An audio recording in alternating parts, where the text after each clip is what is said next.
9 minutos, por Edgar William.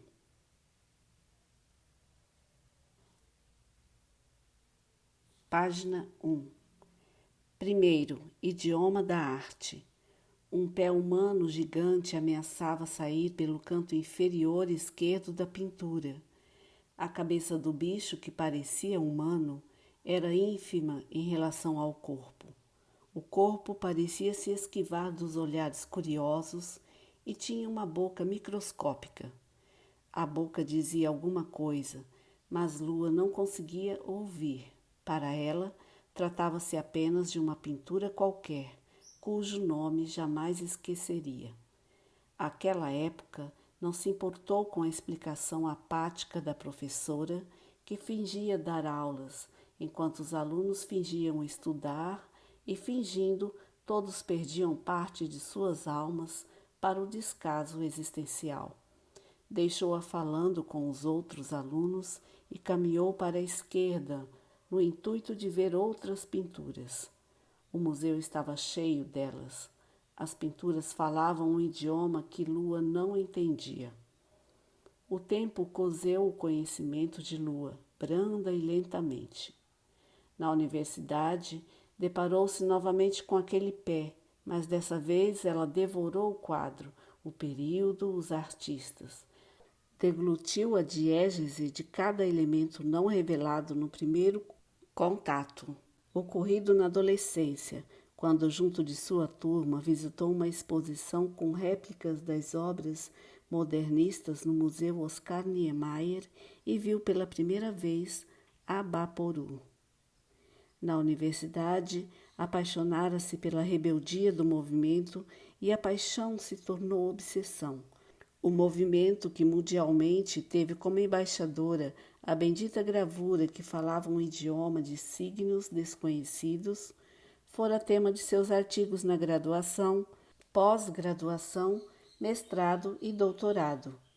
Lua se tornara nativa na língua dos signos intrínsecos, na principal obra de Tarsila do Amaral e todas as outras obras vanguardistas advindas do movimento que surgiu durante um encontro de artistas rebeldes, resolutos em transformar o fazer da arte, indo na contramão da linearidade parnasiana. Agora, ela era a professora que teria que explicar a pintura, o movimento e os movimentos dentro do movimento. Tornara-se professora acadêmica na Universidade Federal do Paraná. Página 2. Movendo-se de um lado para o outro, sentia os pés doendo. O tapete do escritório onde planejava suas aulas envelhecera uns 10 anos com o pisoteado ansioso e nervoso de Lua. Estava convicta de que faria diferente de sua professora do ensino médio. Entre aspas, vou explorar o quanto puder do movimento e das obras antes de levar os alunos até o museu. Assim eles... Entre aspas, não posso explorar essas obras antes de levá-los, pois tiraria o elemento surpresa.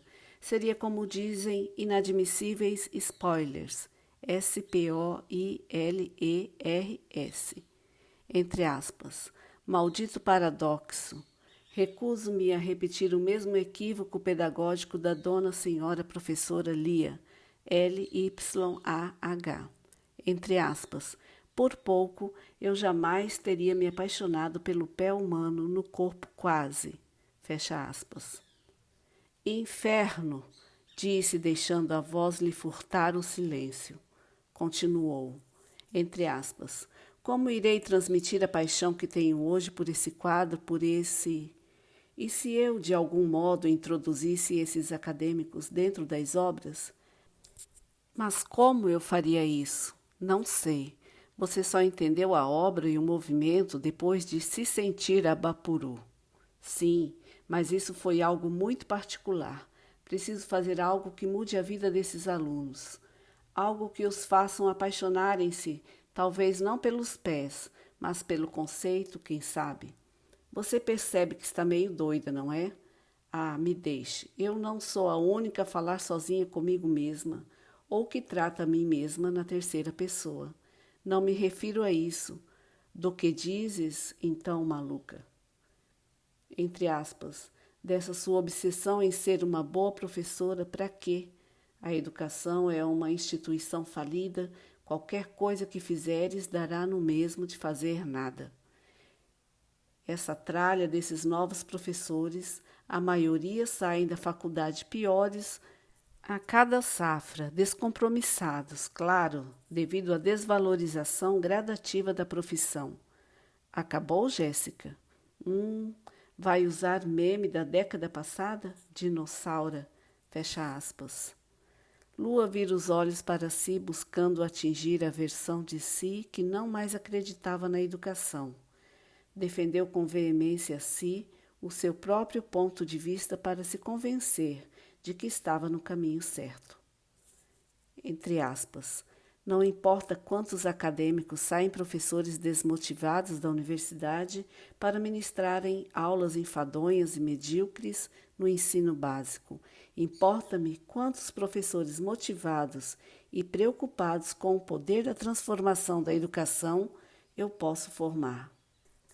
Ri, ri, ri. O que é isso? Seu relincho. Como assim? Entre aspas, onomatopeia. Eu sei, mas por que relincho? Falar a verdade é grosseria? Não, desculpe. Concentre-se aí em encontrar um meio para fazer seus alunos se apaixonarem por essa baboseira. Como posso ser eu e você ao mesmo tempo? Página 3. Você é muito escrota. Eu sou escrota? Que horror! Motivada, a lua se emudeceu, dormiu, sonhou. Ao acordar, tinha certeza do que deveria fazer.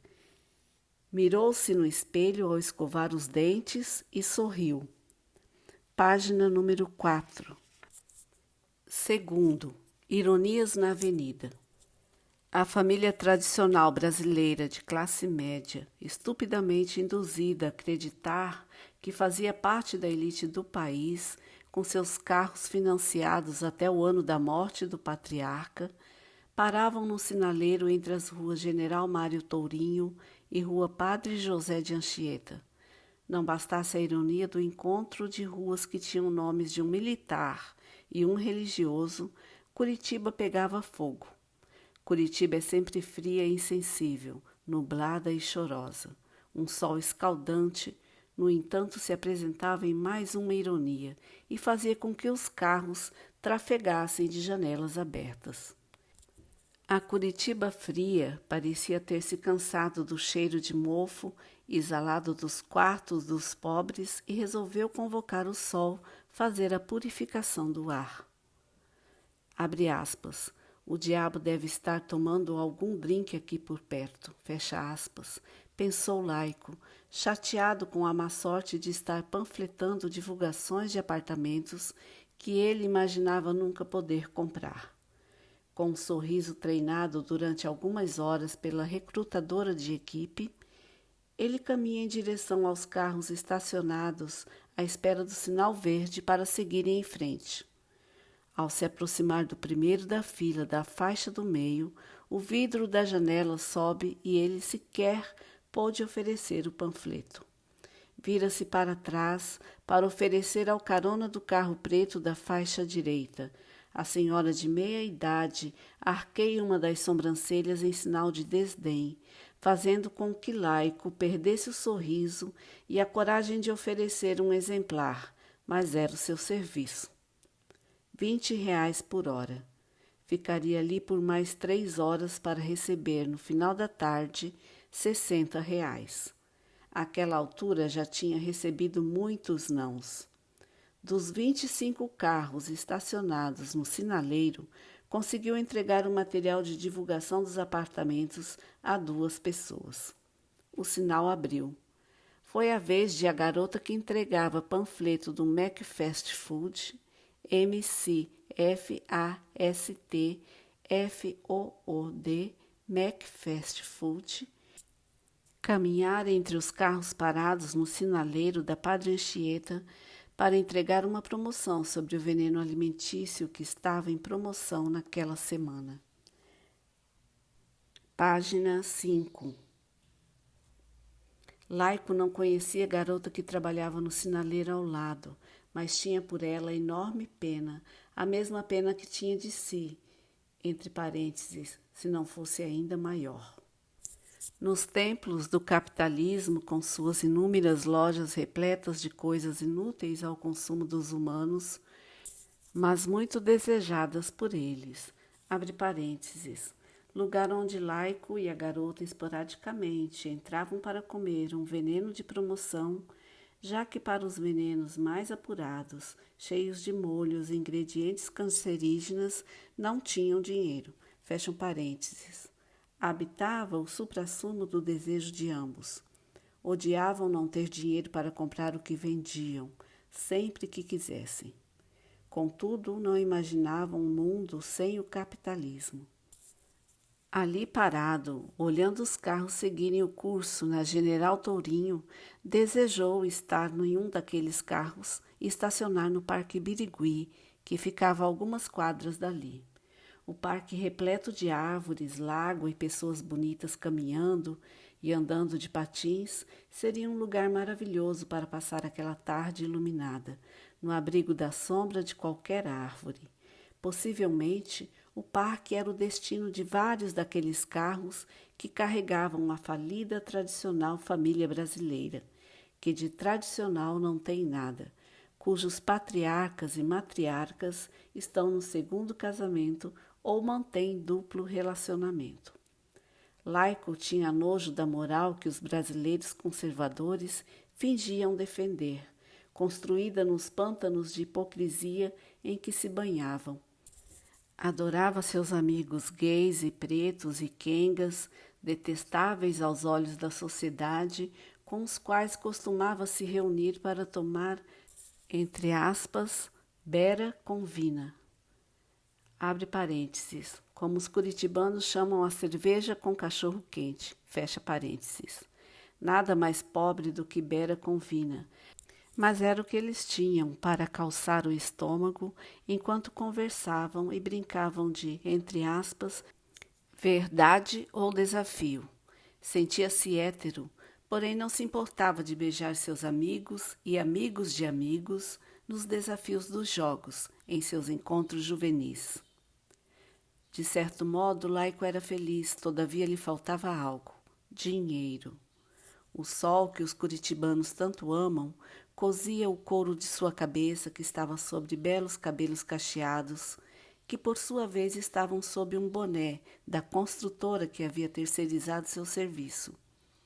Enquanto o couro cabeludo cozia, seu cérebro fritava. Ele buscava imaginar uma situação em que pudesse fazer com que ele não mais precisasse encarar sol e chuva para ganhar a miséria que receberia ao final do dia. Página 6. Ele estava ganhando R$ 20 por hora, mas a empresa que o recrutou para trabalhar recebia R$ 50 por hora por cada um dos 20 panfleteiros recrutados. Ao final das 6 horas, ele teria R$ 60, a recrutadora 600. Ser um recrutador era uma opção, contudo, explorar o serviço de alguém em troca de R$ 600 no fim do dia não lhe parecia justo. Queria uma opção que o levasse ao topo, mas não queria que seu sucesso culminasse na mais profunda solidão. O sinal fechou novamente e ele voltou a colocar o sorriso estúpido no rosto. Caminhou até o primeiro carro. Boa tarde, senhor. Aceita um panfleto? Não, obrigado. Virou-se para o carro à sua direita e o vidro, antes aberto, estava fechado, para que Laico não tivesse a chance de oferecer o panfleto. No terceiro carro abordado, uma senhora simpática aceitou. Após essa senhora, todos os demais carros aceitaram. Entregou para os 19 carros das duas fileiras e voltou entregando para os 10 carros da faixa da esquerda. Mal deu tempo para entregar para o último motorista, já que se esgotaram os 45 segundos do sinal vermelho, dando vez à luz verde. Uma coisa que aquele longo ano de desemprego havia lhe ensinado A partir da vivência cotidiana no ramo de entrega de panfletos, abre parênteses, que apesar de não lhe assegurar seus direitos trabalhistas, surgiam quase que diariamente, e ainda que na informalidade, tinha como tirar uma graninha para ajudar em casa e para se manter. Fecha parênteses. Era que o ser humano é um bicho muito suscetível à replicação das ações do outro. O ser humano, na boa e popular expressão, é, entre aspas, Maria vai com as outras. A maioria da espécie é incapaz de raciocinar. Era sempre assim. Ele torcia para que alguém dos primeiros carros aceitasse o panfleto e, desse modo, por vergonha de recusar, os demais também aceitariam. O candidato da extrema-direita conservadora vencia.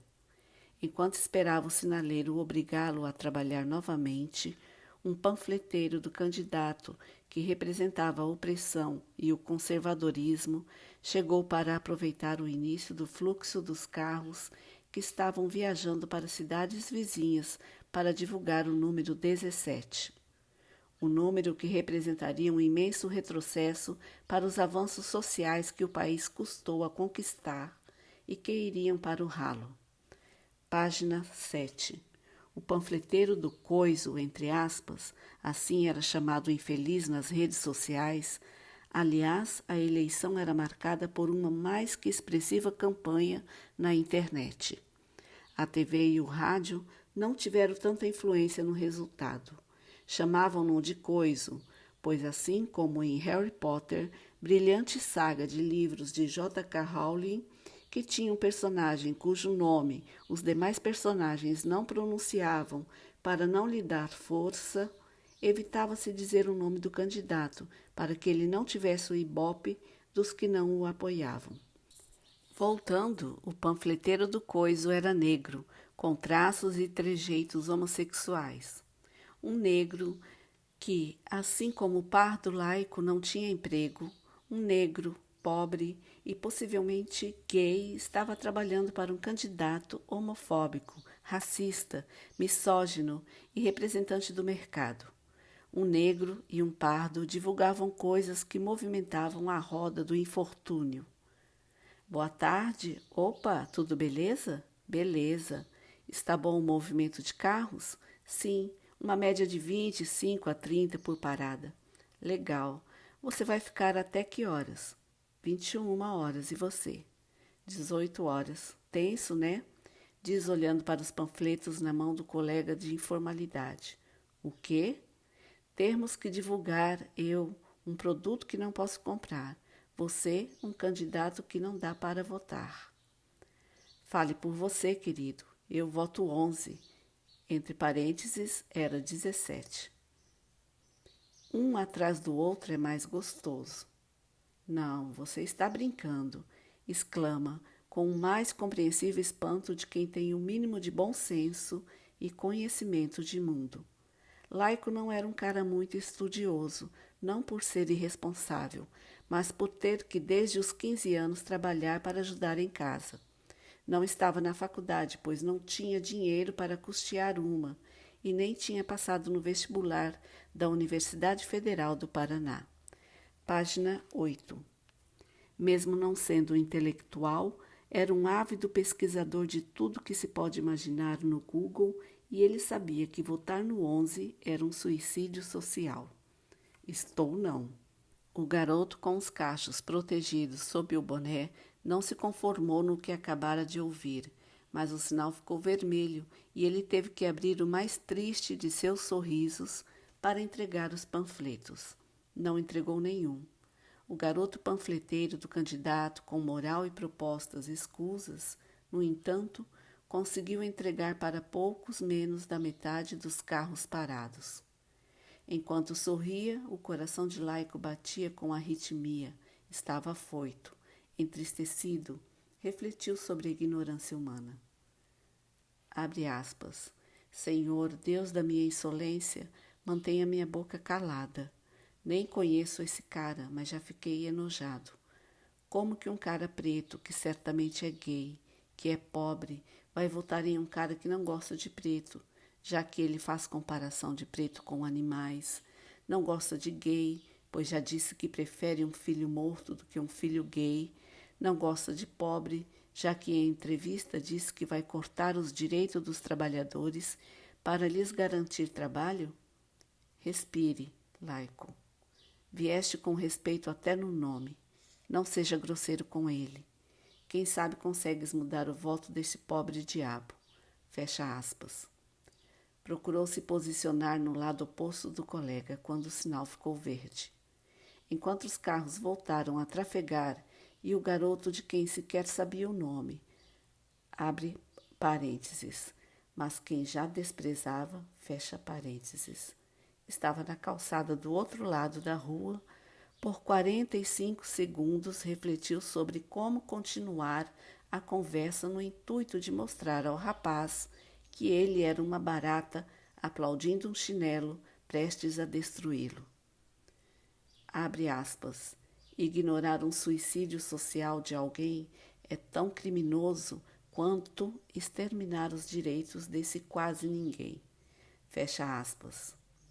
Entre aspas, eu sei disso, mas ai que ranço.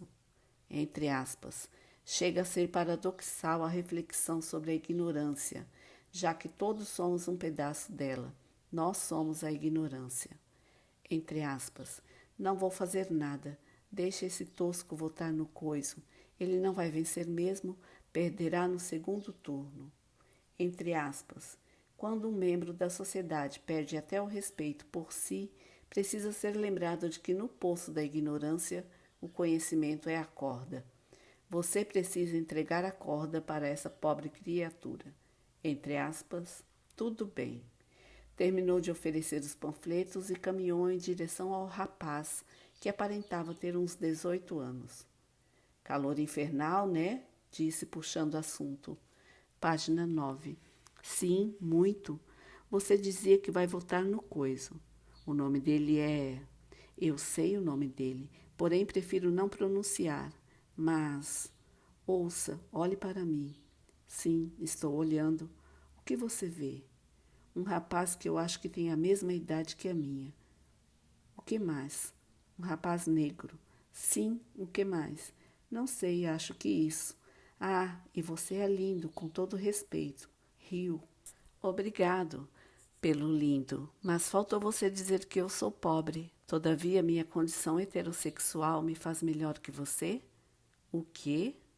De acordo com seu candidato, gays desvalorizam um prédio quando moram em um dos apartamentos. Ah, mas isso está fora do contexto. É coisa dessa mídia esquerdopata que não quer que ele se eleja, pois ele vai colocar ordem na bagunça. Mas, cara, eu que não sou gay, jamais votaria nesse cara, pois amo meus amigos gays e não quero que eles sejam perseguidos após a eleição desse cara. Por que você, que é gay, vai votar nele? Ai, para de mimimi, viado, isso não vai acontecer. Como não? Como pode ter tanta certeza de que ele não? Como você pode ter certeza de que ele vai? Não tenho. Todavia, o medo nos protege daquilo que não conhecemos. Isso pode ser bom ou ruim, mas nesse caso, tenho certeza de que deveríamos ter medo. Eu acho que ele vai mudar o país, vai acabar com a corrupção, vai acabar com esses bandidos. Você sabe de qual partido ele é? Página 10. Não, por quê? Porque isso mostra que você não pesquisou nada sobre ele, que está reproduzindo o discurso dos outros. Mostra que você só aceita o discurso homofóbico dele porque não se aceita enquanto viado. É uma bicha reprimida, rejeitada pela família. Cale a boca, não sabe de nada do que está falando. Desculpe-me, eu não quis ofender. Quis sim, você se acha o mais sensato dos humanos, mas só faz esse discursinho por ego. Aposto que adoraria sair daqui e contar para seus amiguinhos que conseguiu converter um bichinha a votar no seu candidato. Está me julgando injustamente. Eu julgando você? E você, o que fez? Cara, cuide do teu voto que eu cuido do meu. Eu jamais votarei na esquerda. Prefiro ser pobre no capitalismo da direita e ter um emprego do que partilhar da miséria imposta pela hipocrisia da esquerda. Deixou de escutar o infeliz e divagou em seus pensamentos. Abre aspas. Nada mais escroto do que um pobre de direita. Fecha aspas. Abre aspas. Papagaio do inferno só reproduz o que ensinaram para ele. Fecha aspas. Entre aspas. Maldita mídia que ensina para esses pobres diabos essas asneiras. Entre aspas. Se eu pudesse, tiraria a burrice das pessoas com as mãos. Meu Deus. Entre aspas. Você não acredita em Deus. Entre aspas. Força de expressão, jumento. Entre aspas. Eu estou chamando a mim mesmo de jumento? Sim, mas o jumento é ele. Sabemos quem? Consciência, af. Ele continua falando asneiras. Estou vendo, calha a boca dele. Continua entre aspas. Não posso, isso é antidemocrático. Beije-o e volte a trabalhar. Já perdeste um monte de sinais vermelhos. Ai, que orgulho de mim, ideia brilhante e ainda fala bem de vez em quando. Perdestes, risos mentais. Você é um heterozinho de merda que não sabe o que é sofrer preconceito na vida. Se votarei no coiso, como dizem vocês, é porque não penso apenas em mim. Penso em todo um Brasil devastado pela miséria. Vocês, esquerdopatas, não. Não pôde terminar de regurgitar a raiva que sentia por se sentir desrespeitado quanto à posição política. Foi assaltado por um beijo que congelou toda a sua espinha dorsal. Os olhos estalaram, as mãos foram aos ombros de Laico para afastar-lhe, mas não teve forças para isso. Entregara-se ao prazer de ser beijado por um esquerdopata. Na verdade, a ideologia política do desconhecido não mais importava, apenas o beijo.